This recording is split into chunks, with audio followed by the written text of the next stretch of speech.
নারীর জীবনেই এক বিশেষ সময়, প্রেগন্যান্সির 9টি মাস। নিজের শরীরে একটি প্রাণ তিলে তিলে বেড়ে ওঠার মতো অনুভূতি ভাষায় প্রকাশ করার মতো নয়। আনন্দ, উৎকণ্ঠা সবকিছুই নিয়ে আপনার এই সময়টি কাটতে পারে। তার সাথে থাকতে পারে একটি কৌতূহল, আর সেই কৌতূহলটি হচ্ছে গর্ভের বাচ্চাটি ছেলে নাকি মেয়ে। আপনাকে দেখে হয়তো মা দিদিরা অনেক কিছুই আন্দাজ করছেন। অনেকেই বলছেন আপনার হয়তো ছেলে হবে, কিংবা কেউ বলছেন আপনার মেয়ে হবে। অনেকে আল্ট্রাসাউন্ড করে গর্ভের বাচ্চার লিঙ্গ জানতে চান, অনেকে আবার কোনো আল্ট্রাসাউন্ডের মাধ্যমে লিঙ্গটি জানতে চান না। আবার কিছু কিছু দেশে আল্ট্রাসাউন্ডের মাধ্যমে গর্ভের সন্তানটি ছেলে নাকি মেয়ে তা জানা এক ধরনের অপরাধ। তো যারা শারীরিক লক্ষণের মাধ্যমে জানতে চাচ্ছেন গর্ভের বাচ্চাটি ছেলে নাকি মেয়ে, তারা আজকের ভিডিওটি সম্পূর্ণ দেখবেন, কারণ আজকের ভিডিওতে এমন 7টি প্রধান লক্ষণ সম্পর্কে আপনাদেরকে জানাবো, যে 7টি লক্ষণ কোনো গর্ভবতী নারীর মাঝে থাকা অর্থই হচ্ছে সেই গর্ভবতী নারী পুত্র সন্তান পেটে ধারণ করছে। সবকিছু জানতে পুরো ভিডিওটি জুড়ে আমার সাথে থাকুন। প্রথমত বলছি পেটের অবস্থান নিয়ে।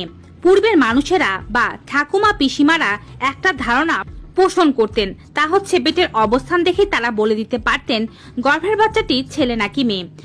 আপনি 5ম মাসে প্রবেশ করলে আপনার পেট হালকা হালকা ভাবে বাড়তে থাকবে এবং 7ম মাস থেকে খুব দ্রুত বাড়তে শুরু করবে। যখন আপনার পেট বাড়তে শুরু করবে তখন আপনি চাইলে এই লক্ষণটি খেয়াল করতে পারেন। আপনার পেটটি কেমন দেখা যাচ্ছে? আপনার পেট কি উপরের দিকের চেয়ে নিচের দিকে বেশি ঝুলে আছে? যদি আপনার উপরের পেটের চেয়ে নিচের পেট বা তল পেট বেশি ভারী অনুভব হয়, আর এখানে আপনি বেশি ওজন অনুভব করেন, অর্থাৎ উপরের পেটের চেয়ে তল পেট বেশি ঝুলে যায়, তাহলে হতে পারে আপনার গর্ভে পুত্র সন্তান রয়েছে। আবার অপরপক্ষে বলা হয়, যদি উপরের পেটটা বেশি ফোলা থাকে বা মায়ের পেটটা তরমুজের মতো চ্যাপ্টা থাকে, তাহলে সে সমস্ত মায়েদের কন্যা সন্তান হবার সম্ভাবনা বেশি। পেটের অবস্থানের পরে বলছি ত্বকের অবস্থা বা সৌন্দর্যের কথা।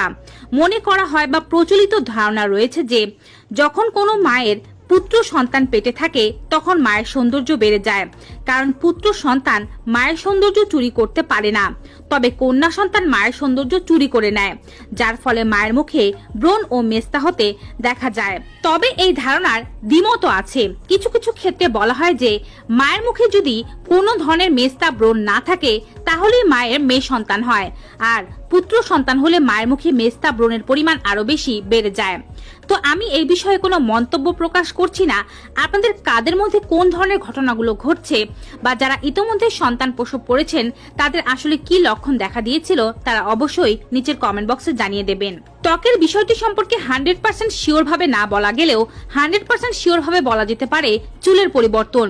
যদি গর্ভাবস্থায় কোনো মায়ের চুল আগের চেয়ে বেশি সুন্দর, ঝলমলে এবং মসৃণ হয়ে যায় এবং চুলের আকার বেশি পরিমাণে বৃদ্ধি পেতে থাকে, তাহলে সেই সমস্ত মায়েদের গর্ভে পুত্র সন্তান আছে। আর যদি এর উল্টোটি হয়, অর্থাৎ চুল রুক্ষ, মলিন এবং উস্কো খুস্কো হয়ে যায়, তাহলে সেই সমস্ত মায়েদের গর্ভে কন্যা সন্তান আছে বলে মনে করা হয়। এবারে বলছি তৃতীয় লক্ষণ সম্পর্কে। প্রাককালীন অসুস্থতা বা মর্নিং সিকনেস। অধিকাংশ নারীরাই মর্নিং সিকনেসের সমস্যায় ভুগে থাকেন। যদি কেউ মর্নিং সিকনেসের সমস্যায় কম পরিমাণে ভুগে থাকেন বা না ভুগেন, বলতে হবে তারা একটু বেশি পরিমাণে ভাগ্যবান। বলা হয় থাকে গর্ভে যদি পুত্র সন্তান থাকে তাহলে গর্ভবতী মায়েদের হরমোনটা এমনভাবে পরিবর্তন হয় যে তাদের মর্নিং সিকনেস বা বমি বমি ভাবের সমস্যাটা তুলনামূলকভাবে কম হয়, কারো কারো ক্ষেত্রে একেবারেই হয় না।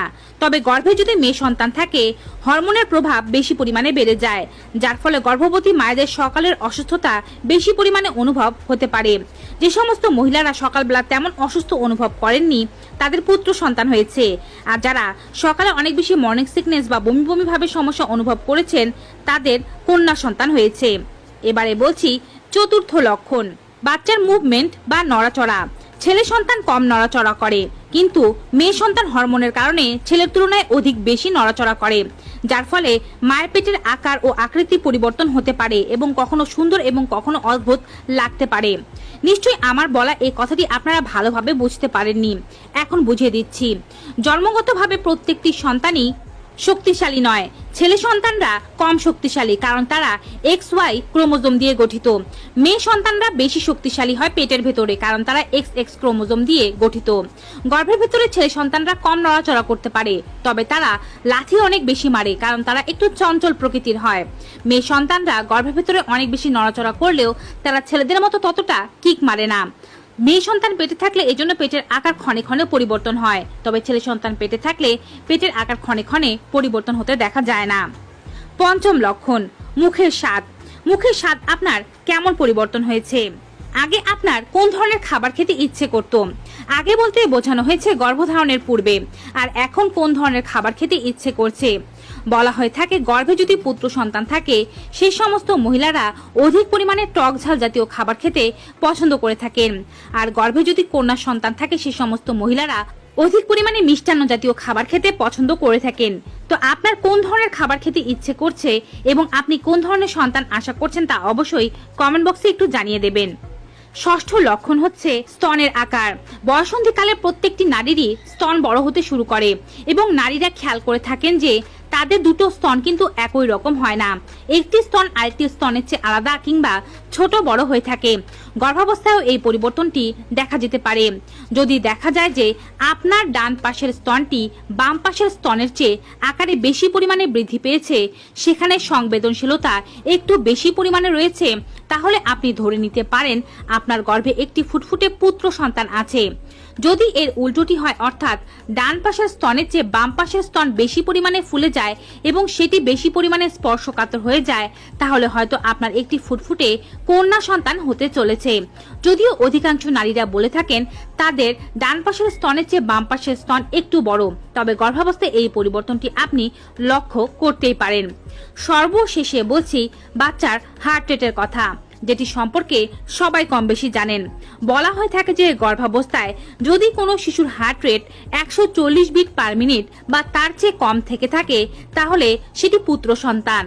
কিন্তু যদি কোনো গর্ভবতী নারীর বাচ্চার হার্ট রেট 140 বিট পার মিনিটের বেশি হয়ে থাকে তাহলে সেটি একটি কন্যা সন্তান। তবে আপনি কখনোই একটি আল্ট্রাসাউন্ড রিপোর্টের মাধ্যমে এটিকে যাচাই করতে যাবেন না। অন্ততপক্ষে 2 থেকে 3টি আল্ট্রাসাউন্ড রিপোর্টের মাধ্যমে এটিকে যাচাই করার চেষ্টা করবেন যে গড়ে পড়তায় হার্টবিট কত আসছে। যদি সবসময় বেশি থাকে তাহলে কন্যা সন্তান, আর যদি সবসময় 140 বিটের কাছাকাছি থাকে তাহলে পুত্র সন্তান। তো ভিউয়ার্স, গর্ভে পুত্র সন্তান আছে নাকি কন্যা সেটি জানার 7টি গুরুত্বপূর্ণ লক্ষণ সম্পর্কিত এই ভিডিওটি পেয়ে আপনাদের কেমন লেগেছে কমেন্ট বক্সে জানাতে ভুলবেন না। ভিডিওটি ভালো উপকারী মনে হয় থাকলে অবশ্যই বেশি মাত্রায় like, comment, share and subscribe. দেখা হবে আবার নতুন একটি ভিডিওতে নতুন কিছু উপকারী তথ্য নিয়ে। Till then goodbye and take care.